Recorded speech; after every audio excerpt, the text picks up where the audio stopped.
Bonsoir et bienvenue dans ce nouveau numéro de Zoom sur que nous consacrons au programme spécial d'appui à l'emploi, à la formation et à l'insertion professionnelle des jeunes. Le chômage des jeunes, vous en conviendrez avec moi, n'est pas un problème propre à la Mauritanie. Les jeunes sont confrontés au chômage dans de nombreux pays du continent, mais aussi de pays d'Amérique du Sud, d'Asie et d'Europe de l'Est. Les spécialistes du domaine pensent que ce phénomène mondial résulterait entre autres de l'absence de structuration du marché de l'emploi ainsi que de la faiblesse de la création d'emplois par les entreprises compte tenu du coût élevé des intermédiaires et de la rigidité des réglementations. À cela s'ajoute bien entendu la faiblesse du niveau des compétences et de la formation professionnelle, pour ne citer que ces exemples. Devant l'ampleur du problème, certains pays d'Afrique ont mis en œuvre des stratégies de lutte contre le chômage des jeunes. C'est le cas au Sénégal voisin, où 200 000 jeunes arrivent chaque année sur le marché du travail. Cette situation a amené, on s'en souvient, les plus hautes autorités de l'État à lancer en février 2013 une initiative visant à créer 30 000 emplois en un an et éventuellement 300 000 avant 2017. Dans notre pays, le lancement jeudi dernier par le président de la République, M. Mohamed Ould Cheikh Al Ghazouani, du programme spécial d'appui à l'emploi, à la formation et à l'insertion professionnelle est un pas important sur la voie de la résolution du chômage des jeunes en Mauritanie. Pour débattre de ce sujet d'employabilité, nous avons invité sur ce plateau M. Hamadi Bekay, chargé de mission au ministère de l'Emploi et de la formation professionnelle, et Mlle Aïcha Lekhal, conseillère chargée de la communication au même département. Chers invités, donc, bonsoir et merci de répondre à notre invitation. Donc, avant de commencer cette émission, je vous propose, chers téléspectateurs, de revenir sur cette annonce faite par le président de la République au sujet du lancement du programme spécial d'appui à l'emploi, à la formation et à l'insertion professionnelle.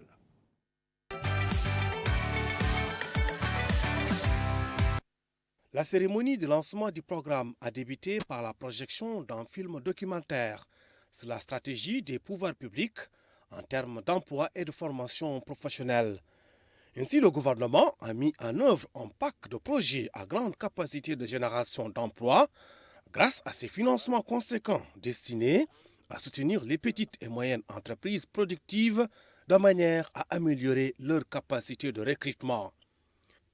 Et dans son discours d'ouverture, le président de la République, M. Mohamed Ould Cheikh Al Ghazouani, a rappelé que la jeunesse est le pilier des nations. Il a expliqué que le problème du chômage dans notre pays est le résultat de plusieurs facteurs qui se chevauchent, une inadéquation entre le système éducatif et l'exigence du marché du travail. À cela s'ajoute la faiblesse du secteur privé. Le président de la République a annoncé la création d'une bourse aux diplômés à la recherche d'un emploi au cours des 6 premiers mois de leur formation. Il a également annoncé la création d'un programme qui s'appellera le projet employabilité pour permettre à la formation de 60 000 jeunes avec un financement de 14 milliards de guillas. Dans un exposé qu'il a fait à cette occasion, le ministre de l'Emploi et de la formation professionnelle, Taleb Ould Sid Ahmed, a présenté les différents volets du programme, l'approche et les mécanismes retenus pour la création d'emplois, la politique de recrutement à la fonction publique, ainsi que les choix de formation les plus en adéquation avec le marché du travail et le partenariat avec le secteur privé. D'ailleurs, il a indiqué que les seules 2 dernières années, 48 718 emplois stables et 110 163 emplois provisoires ont été créés en concomitance à l'enregistrement de 75 450 auto-emplois. À son tour, le président de l'Union nationale du patronat mauritanien, Mohamed Zine Labedine Cheikh Ahmed, a affirmé que la supervision du lancement du programme spécial d'appui à l'emploi, à la formation et à l'insertion professionnelle par le président de la République témoigne de son intérêt pour les jeunes dans la formation et l'emploi. Il a rappelé que l'élément humain est un puissant levier pour parvenir au bien-être. De son côté, le chef de la coopération à la délégation de l'Union européenne en Mauritanie, Jean-Marc Derbe, a affirmé l'engagement des partenaires au développement de notre pays à soutenir les politiques nationales visant à promouvoir l'emploi et la formation professionnelle. Il a ajouté au nom des partenaires techniques et financiers que l'un des grands défis en Mauritanie est la cohérence entre la croissance économique, la création d'emplois productifs et la réduction du chômage. Par la suite, l'occasion a été donnée à 5 jeunes pour exprimer leurs avis et leurs principaux obstacles qui handicapent l'accès à l'emploi et formuler des propositions pour venir à bout de ces entraves. Par ailleurs, le président de la République, M. Mohamed Cheikh Al-Ghazouani, a visité l'exposition organisée par le programme portant sur les différents aspects de ses interventions, les actions qu'il a conduites et leur impact sur la promotion de l'emploi et la lutte contre le chômage.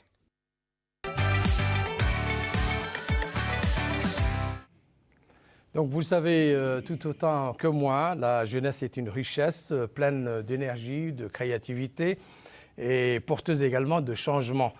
Pour commencer, peut-on savoir quelles sont les principales caractéristiques du secteur de l'emploi en Mauritanie?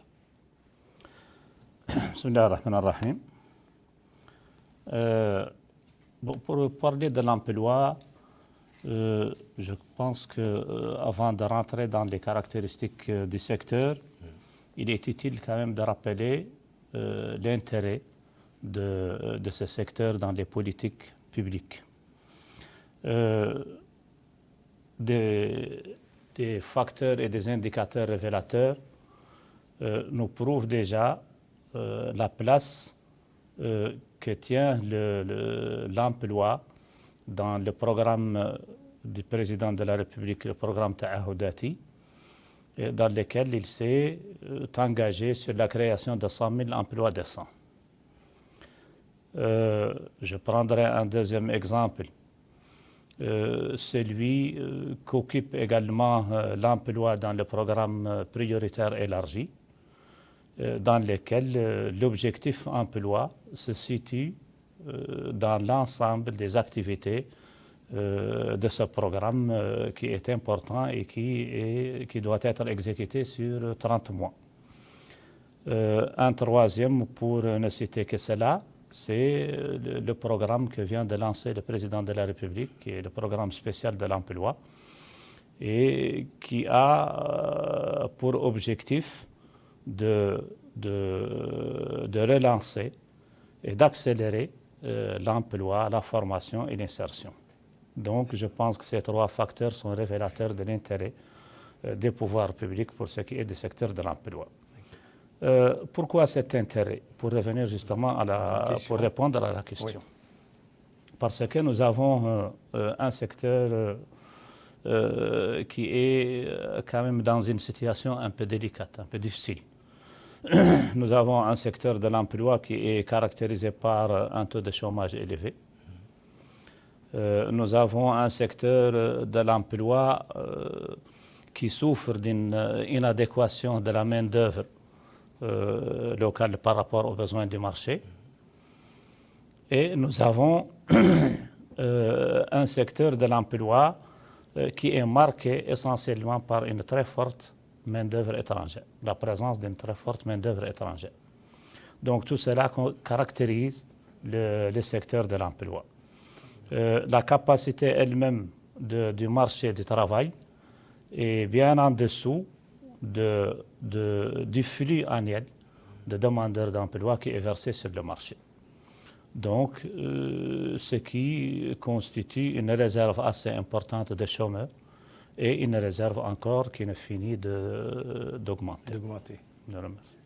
Oui, tout à fait. Pour juste rajouter quelques éléments par rapport à la réponse de mon collègue, c'est qu'effectivement, le marché de l'emploi est caractérisé par un dilemme structurel. Donc, on a de plus en plus de demandeurs d'emploi qui n'arrivent pas à trouver de l'emploi et des offres d'emploi qui ne sont pas satisfaites, des offres d'emploi qui ne sont pas satisfaites par manque de compétences ou par tout simplement manque d'intérêt de la jeunesse notamment à pourvoir certains métiers. D'ailleurs, c'est un appel qu'a lancé le président de la République le jour même du lancement de ce programme spécial pour le soutien à l'emploi, à la formation et l'insertion jeudi dernier, où il a lancé un appel à la jeunesse pour le changement des mentalités et les a appelés à enlever ces freins ou ces préjugés par rapport à certains métiers qui, eux, sont disponibles sur le marché de l'emploi. Et juste pour finir la réponse, d'ailleurs, justement, le département a lancé il y a quelques semaines de cela une campagne de prospection des profils en affichant une liste des profils qui sont actuellement recherchés par le marché de l'emploi sur la plateforme de l'agence Teshril. Et ce sont des fiches de poste qui ont été publiées pour montrer et tirer la sonnette d'alarme à tous les demandeurs d'emploi pour éventuellement les réorienter vers justement ces métiers qui sont demandés. On en parlera tout à l'heure pour éclairer un peu aux demandeurs d'emploi quelle est la procédure qu'il faut faire. Vous avez parlé d'un taux de chômage élevé. Est-ce qu'on peut avoir une idée de ce taux de chômage aussi bien en milieu urbain qu'en milieu rural? Est-ce que vous avez des statistiques sur? Officiellement, le taux de chômage il avoisine, il est inférieur à 12%. Mais ceci est défini par rapport à une certaine définition du chômage. La réalité est peut-être autre, parce que ce taux de chômage n'inclut pas ceux qui ont désisté, qui ont fini par en avoir assez de chercher des emplois. Ceux peut-être qui ne cherchent pas très activement les emplois. Et donc, par rapport à une certaine masse importante, une population importante de citoyens qui sont actifs et qui ne sont pas employés, qui ne sont pas dans une situation d'emploi, le taux est réellement un peu plus élevé que ça. Le chiffre est à peu près autour de 430 et quelques mille, ce qui nous donne un taux de 36 et quelques pourcents. Donc ce taux est beaucoup plus proche de la réalité parce qu'il est déterminé par rapport à la quantité totale de citoyens actifs et qui sont demandeurs réellement d'emploi. Et si on veut être un peu précis, comment expliquer que le nombre de jeunes chômeurs dans le pays est de loin supérieur à celui des adultes? Bon, c'est tout à fait normal parce que les chômeurs sont essentiellement des jeunes. Ceci est dû aux déperditions scolaires élevées. C'est des perditions scolaires pour les jeunes de moins de 24 ans, 18-24 ans, jusqu'à même 15-24 ans, est beaucoup plus important que les adultes si on détermine l'âge adulte par rapport à l'emploi qui est peut-être un peu plus élevé que les 18 ans, c'est-à-dire vers les 30 ans et quelques. Donc le nombre il est assez important parce que quand on regarde un peu les demandeurs, le flux annuel de demandeurs d'emploi, il est caractérisé il est constitué de diplômés et non diplômés. En moyenne, ce chiffre était autour de 50 000 demandeurs d'emploi. Peut-être il est un peu plus élevé que ça maintenant.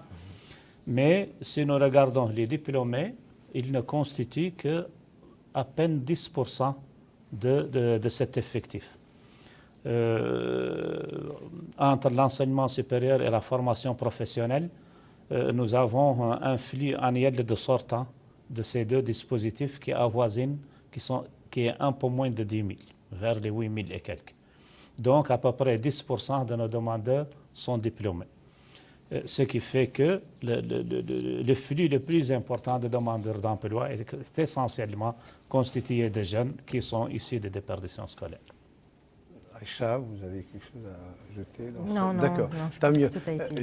Les gens pensent que le chômage des jeunes est le résultat de l'inadéquation de l'enseignement aux exigences du marché du travail. Est-ce que c'est votre avis? Est-ce que votre département prend ça en conscience? Est-ce que c'est...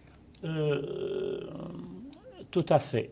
Je dirais qu'il y a deux facteurs qui caractérisent l'inadéquation de la demande sociale par rapport à la demande économique, c'est-à-dire la demande du marché par rapport à la demande en termes de demande de travail. Premièrement, c'est qu'effectivement, le flux qui sort annuellement sur le marché, qui est déversé annuellement sur le marché, est un flux qui ne dispose pas de diplôme, qui ne dispose pas de compétences. Et donc, c'est tout à fait normal qu'il soit en inadéquation totale par rapport aux postes et aux besoins du marché. Ça, c'est d'une part. Mais d'autre part aussi, la plupart de ces jeunes n'acceptent pas d'exercer tous les métiers. C'est-à-dire là où il y a une demande réelle du marché, les jeunes ne veulent pas de ces métiers. Et donc, ce qui fait encore que nous avons une situation quand même qui est tout à fait paradoxale. Nous avons effectivement, il y a une demande du marché du travail et il y a une demande sociale, mais ces deux demandes ne se retrouvent pas. Parce que ce que demande le marché n'est pas celui qui est demandé par les jeunes. Ce qui fait donc un deuxième cas d'inadéquation. Et à quelle catégorie de jeunes s'adresse le projet d'employabilité? Il faut quand même qu'on...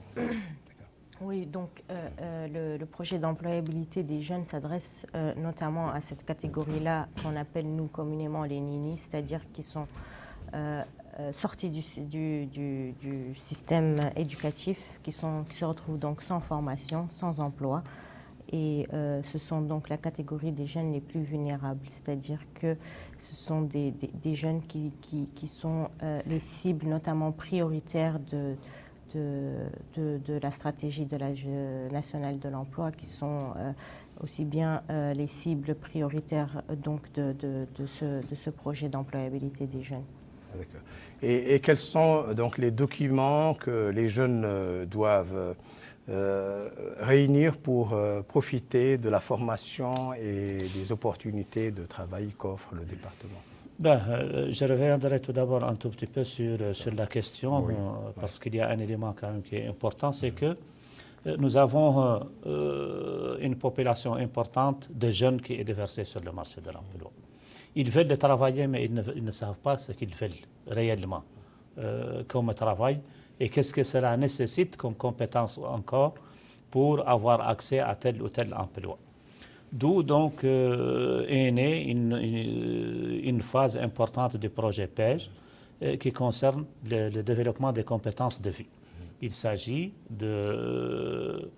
d'encadrer ces jeunes et les orienter vers la demande réelle et les aider à mieux choisir ce qu'ils peuvent faire dans l'avenir.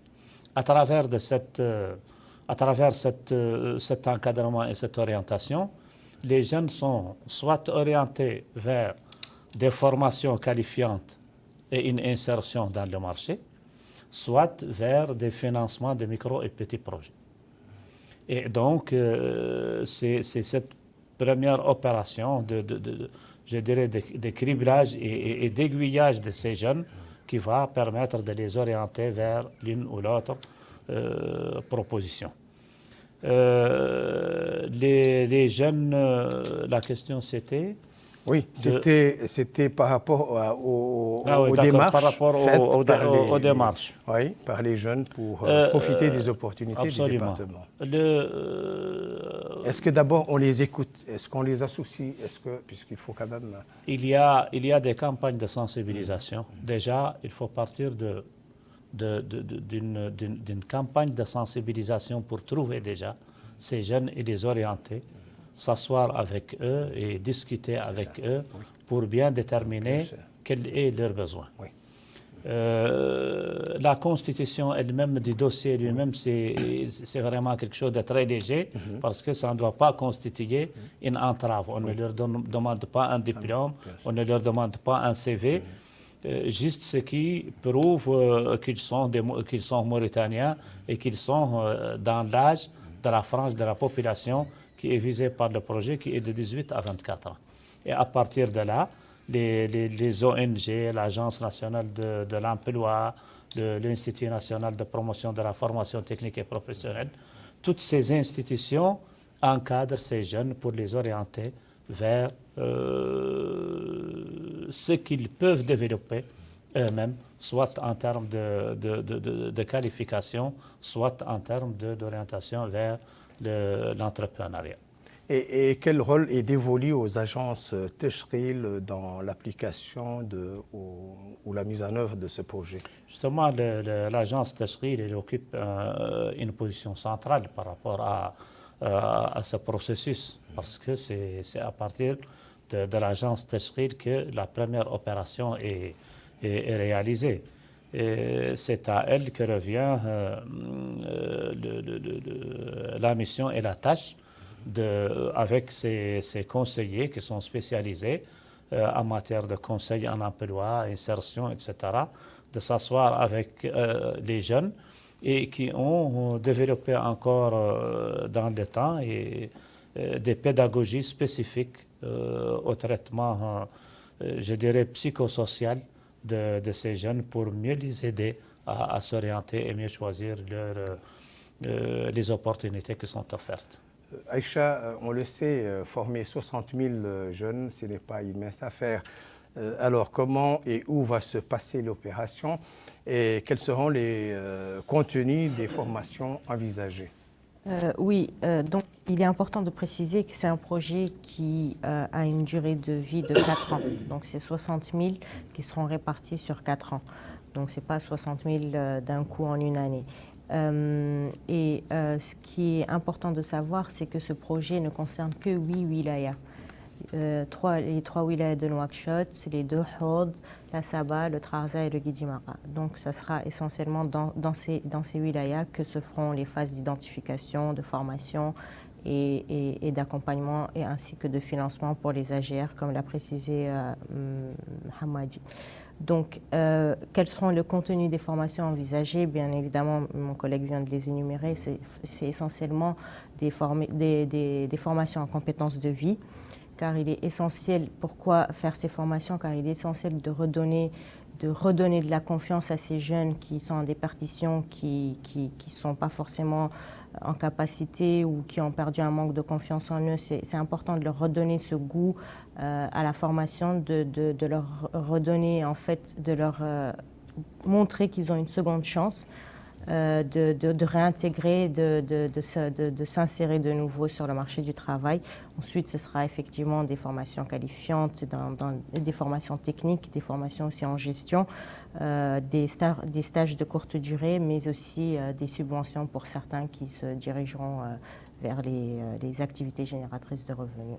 Est-ce que les formations envisagées tiendront compte de l'exigence du marché? Certainement. Les conseillers emploi, les conseillers insertion vont orienter ces jeunes vers les demandes du marché. Les demandes du marché, elle est caractérisée par un certain nombre de secteurs économiques où il y a plus de demandes. Ces jeunes étant issus en partie de l'intérieur du pays, chaque wilaya sera considérée par la caractéristique économique dans son environnement, et donc ces jeunes seront orientés par rapport à ces thématiques-là, mais également aussi par rapport à l'offre de formation qui est disponible, soit au niveau local, soit au niveau national. Donc, l'orientation aura bien lieu en fonction de la demande du marché. D'accord. Et dans quelle mesure les bourses qui seront octroyées aux jeunes au cours des 6 premiers mois qui suivront leur sortie contribueront-elles à la recherche de l'emploi, comme annoncé par le président de la République? Bon, les bourses qui ont été proclamées l'autre jour par le président de la République ne concernent pas les ressortissants du PEJ. Ça, ce sont des jeunes qui vont suivre des formations courtes et qui doivent être insérés a priori directement dans les... Là, ça concerne les sortants des universités et les sortants aussi de la formation professionnelle diplômante. A priori, c'est une bourse d'appui à ces jeunes pour les aider à mieux chercher ou à chercher activement l'emploi. Et donc, c'est une opération qui a un effet rétroactif, comme l'a dit le président de la République, et donc ça prend effet à partir de 2019. Les listes, elles doivent être disponibles au niveau de l'enseignement supérieur, au niveau des universités, pour les sortants des universités, et ceux qui sont sortants de la formation professionnelle à travers les différents diplômes seront également disponibilisés par le secteur. Les outils seront développés, Inch'Allah, en fonction de tout cela, mais également aussi des outils pour mieux s'assurer de la recherche active réelle de ces jeunes pour qu'ils aient le droit à l'accès à ces bourses. Et comment éviter que ce projet ne connaisse le sort d'initiatives similaires d'insertion des jeunes, le cas des formations dispensées dans le secteur de la pêche, et vous en savez quelque chose, à titre d'exemple? Bon. Quelles sont les garanties? Je crois que ces jeunes, ils sortent avec une spécialisation, soit de l'université, soit de la formation professionnelle. C'est des spécialisations qu'eux, ils avaient choisies. Parfois, il y a nécessité d'adaptation des profils de ces jeunes par rapport à un certain nombre de postes. Certainement, le travail de la mer et le travail, je dirais, dans les autres métiers n'est peut-être pas les mêmes. Ce qui a eu lieu au niveau des métiers de la pêche, on sait que ça a été en grande partie dû à une question d'habitude et de connaissance de ces jeunes de l'activité de la mer. Ils font une formation courte. C'est des jeunes qui ne sont pas du milieu de la mer, de la pêche, etc. Et puis, le secteur encore, il a ses difficultés, là, c'est réel. Pour ces jeunes-là, de toute façon, les services compétents vont développer les outils qu'il faut pour aider ces jeunes à mieux s'insérer et à mieux être encadrés vers les besoins réels du marché de l'emploi. Et quel est l'organe qui est chargé de la mise en œuvre, le suivi et l'évaluation des projets d'employabilité? Pour les projets de... Allez-y, Aïcha, allez-y. Allez-y. Il ne faut pas qu'il s'accapare de l'antenne. Non, je laisse le spécialiste de la parole. Allez-y. Écoutez, le projet d'employabilité des jeunes est un projet qui est logé à la CPE, la coordination des projets de l'emploi, qui qui regroupe en fait tous les projets qui sont liés à l'emploi et dont le PEJ en fait partie. Mais les composantes et les organes qui seront chargés de sa mise en œuvre, donc comme on l'a dit tantôt, il y aura l'agence Tishril qui va jouer un rôle primordial, à savoir l'identification essentiellement des bénéficiaires de ce programme. Il y aura également l'INAP FTP qui a le volet formation, mais également Ta'azur, l'agence Ta'azur, qui a le volet subvention pour les AGR. Donc voilà les 3 composantes qui seront impliquées dans la mise en œuvre de ce projet d'employabilité des jeunes. Donc cela va nous amener un peu à parler de mon projet, mon avenir. Où en est-on de l'initiative et quelles leçons avez-vous tirées de sa mise en œuvre depuis qu'elle a commencé?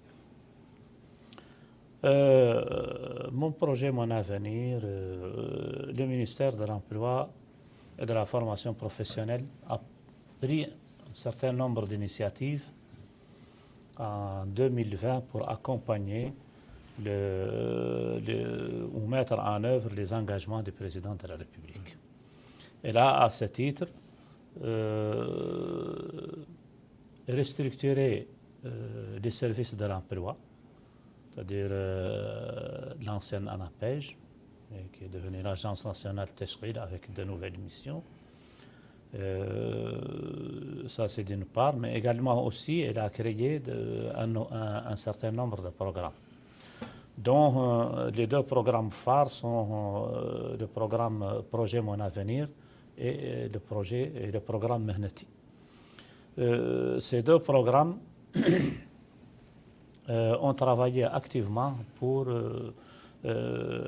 l'opérationnalisation des engagements ta'ahoudat.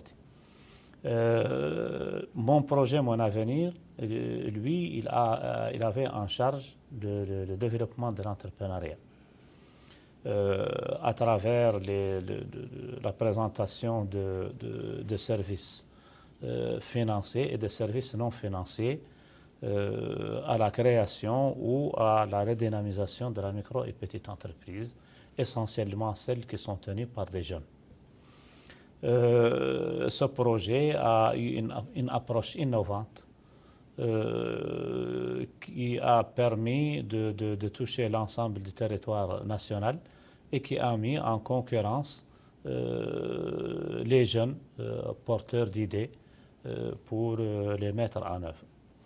Des ressources ont été mobilisées par l'État et la première expérience a été une expérience bien réussie parce que le choix des bénéficiaires a été couronné par une transparence totale et satisfaisante par rapport à l'ensemble des jeunes bénéficiaires. Mais également aussi, les actions qui ont été choisies ont été, les projets qui ont été choisis ont été des projets innovants, opportuns par rapport à l'économie locale. L'un des indicateurs qui nous permet d'évaluer la réussite de ce projet, c'est le taux de recouvrement déjà jusqu'à présent de cette première phase qui atteint 80 à 85%. Alors là, c'est-à-dire que non seulement les projets réussissent bien, mais également aussi les conventions de suivi pour le recouvrement qui ont été signées avec la Procapec ont été bien mises en œuvre et donc la synergie entre les différents services sont mises en place. Également aussi pour ce qui est du programme Mehnati, qui est un programme de valorisation des métiers et des professions et qui a également aussi intervenu au niveau du triangle de l'espoir par l'identification des jeunes vulnérables qui leur a permis de bénéficier de formations qualifiantes, de les appuyer pour s'insérer à travers des emplois indépendants Et également aussi, il a supervisé des mises en œuvre d'AGR. Mais aussi et surtout, et là, par rapport aux premières questions qui ont été posées, nous avons dit qu'il y a une inadéquation entre la demande et le Entre marché. la demande et le Et marché. nous avons dit qu'il y a une situation paradoxale qui fait qu'il y a une forte demande du marché et il y a une forte demande sociale, mais ces deux demandes ne se retrouvent pas. Alors là, l'innovation, donc, c'était qu'à travers le programme Mehenti, il s'agit de valoriser ces métiers et d'orienter ces jeunes vers ces métiers. Et là, ça rejoint le discours du président, aussi bien à Ouadane, mais également aussi au niveau du palais de congrès, il y a de cela 2-3 jours, lorsqu'il a lancé le programme spécial, et également aussi aujourd'hui au niveau de Chami, où il a appelé les jeunes à s'orienter vers ces métiers qui sont très demandés.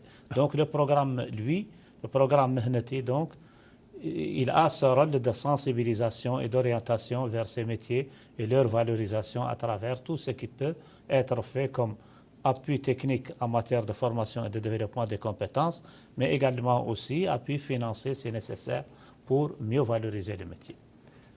Donc, vous avez quelque chose à ajouter, Aïcha? Oui, peut-être pour revenir un peu plus sur mon projet, mon avenir. Donc, mon projet, mon avenir, on peut dire que ça a été un succès. Nous en sommes aujourd'hui à la deuxième phase qui arrive à terme. Et donc, bientôt, les 750 bénéficiaires de cette deuxième phase pourront bénéficier d'un financement. Et tout au long de la première et de la deuxième phase, ce que nous avons constaté, c'est l'engouement justement de ces jeunes vers l'entrepreneuriat. Et ça, je pense que c'est déjà un pari gagné parce que ça permet justement d'orienter les jeunes vers d'autres options en dehors de la fonction publique ou du secteur privé traditionnel vers lesquels ils sont attirés, comme nous l'avons dit, et nous savons et nous prenons l'entrepreneuriat comme étant une solution justement à la sortie du chômage et à l'insertion de ces jeunes sur le marché du travail. Mais également la leçon que nous avons tirée, c'est que les deux opérations de mon projet, mon avenir, étaient des opérations ponctuelles, c'est-à-dire qu'il y avait une période d'appel à candidature et il y avait une période donnée pour les jeunes pour leur permettre de constituer leur projet, de constituer leur dossier de candidature. Mais ce qui sera fait très prochainement, et ce notamment avec le partenariat, en partenariat avec l'Agence française de développement, qui a souhaité nous accompagner pour pérenniser et consolider les acquis de Mashroua Mustarbeli, c'est de mettre en place justement un écosystème entrepreneurial et de mettre en place une structure qui permette tout le long de l'année aux jeunes ayant une idée de projet de pouvoir venir et demander un financement et non plus attendre des opérations ponctuelles. Cette volonté de créer de l'emploi est louable. Surtout quand il s'agit du bon emploi. Sinon, vous le savez tout autant que moi, on risque d'être dans des cycles précaires de l'emploi. Est-ce que les localités ou les endroits où vont être implantées ces prochaines entreprises ont été étudiés au préalable pour avoir une idée de leur rentabilité, de la réussite de ces projets?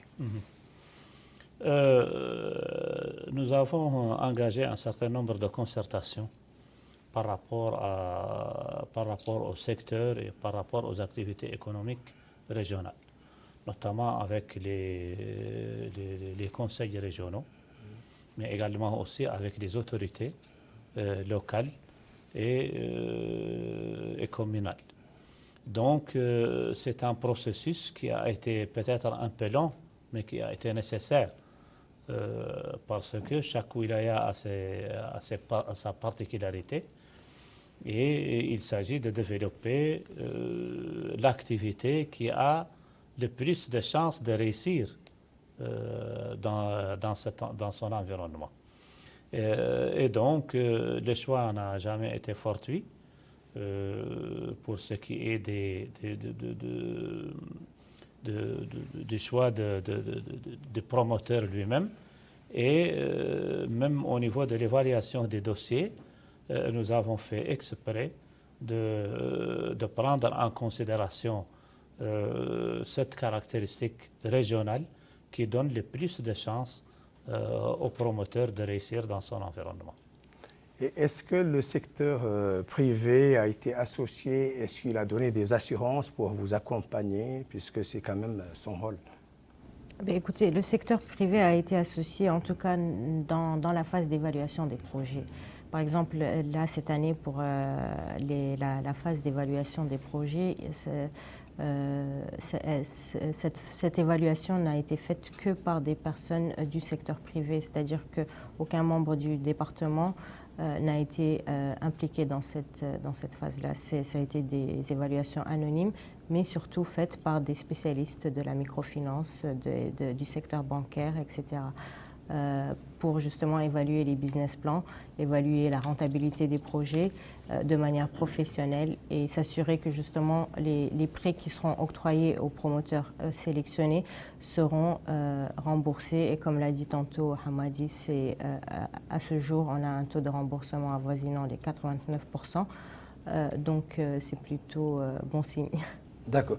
Et la société civile, puisqu'il faut quand même reconnaître qu'elle a un rôle à jouer, et d'autant plus que le département doit avoir cette volonté de bénéficier de son expertise sur le terrain. Est-ce que la société civile également a été mise à profit pour... Tout à fait. Il y a, vous savez, tous les programmes suivent un processus et qui passe par un certain nombre d'étapes, et chaque étape a ses spécialistes.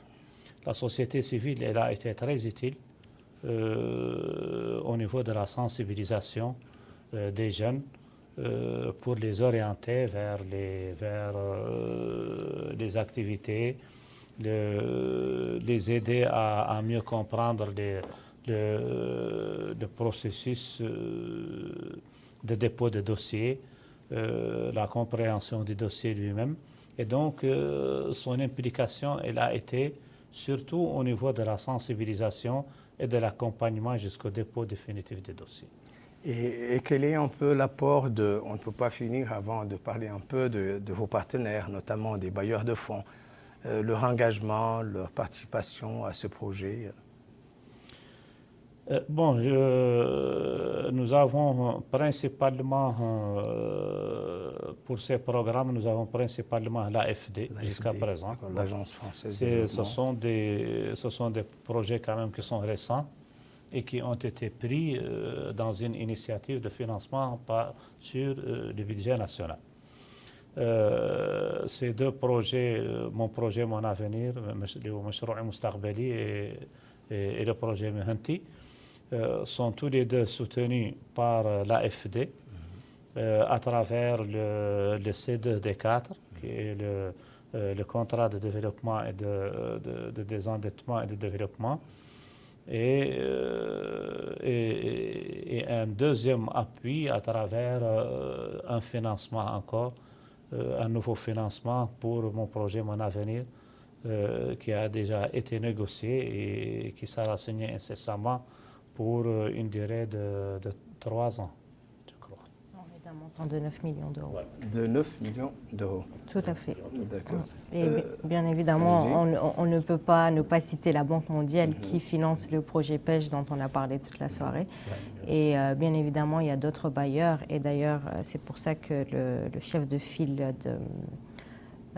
des partenaires techniques financiers en matière d'emploi et de formation professionnelle a tenu à rappeler justement la coopération et l'implication de tous les bailleurs pour appuyer et accompagner le gouvernement dans sa nouvelle politique et surtout dans la mise en œuvre de ce nouveau programme qui a été annoncé jeudi dernier. Il y a bien sûr, en plus de l'AFD et de la Banque mondiale, il y a deux autres aussi bailleurs, partenaires qui sont importants, dont la BAD par exemple, qui intervient également aussi du projet Pêche Brakna, qui est un complément du Pêche Banque mondiale dans les 8 autres wilayas que ma collègue a cité tantôt. Mais il y a également aussi d'autres bailleurs tels que la KfW, la coopération allemande, qui, elle, intervient au niveau de la formation professionnelle. Logiquement, cette émission doit aller jusqu'à 23h25, donc il nous reste 2 minutes. C'est l'occasion de vous interpeller sur votre dernier mot à l'endroit de nos téléspectateurs et des jeunes également. Alors, ce qu'on peut dire, c'est qu'on saisit cette occasion pour appeler les jeunes à répondre à cet appel qui a été lancé par le président de la République, qui est entièrement dans leur intérêt, parce qu'eux, ils demandent de l'emploi, et nous, et le marché dispose d'une offre, et d'une offre encore très importante. Je crois que si nous arrivons à combler la demande du marché, nous arriverons certainement à un taux de 0 chômeur en Mauritanie. C'est-à-dire si nous saisissons toute l'opportunité qui est offerte et qui est actuellement exploitée par une main-d'œuvre étrangère, tous les Mauritaniens vont avoir l'opportunité de travailler et il en restera. Parce que la main-d'œuvre étrangère est estimée à environ 800 000 et le potentiel que nous avons de chômeurs est de 430 et quelques mille. Donc, si nous pourvoyons les postes qui sont actuellement demandés à 50%, on les occupera et à 50%, on les laissera pour nous. Aïcha? Effectivement, en fait, il est important de rappeler et de souligner surtout que l'emploi n'a jamais été autant au cœur des efforts du gouvernement. Et donc, l'appel qu'on peut lancer, c'est justement à la jeunesse, c'est de saisir cette main qui leur est tendue aujourd'hui et de profiter de cet engouement envers l'emploi, la formation et de saisir cette chance qui s'offre à eux. À bon entendeur, salut. Ce numéro de votre émission Zoom Sur est à présent terminé.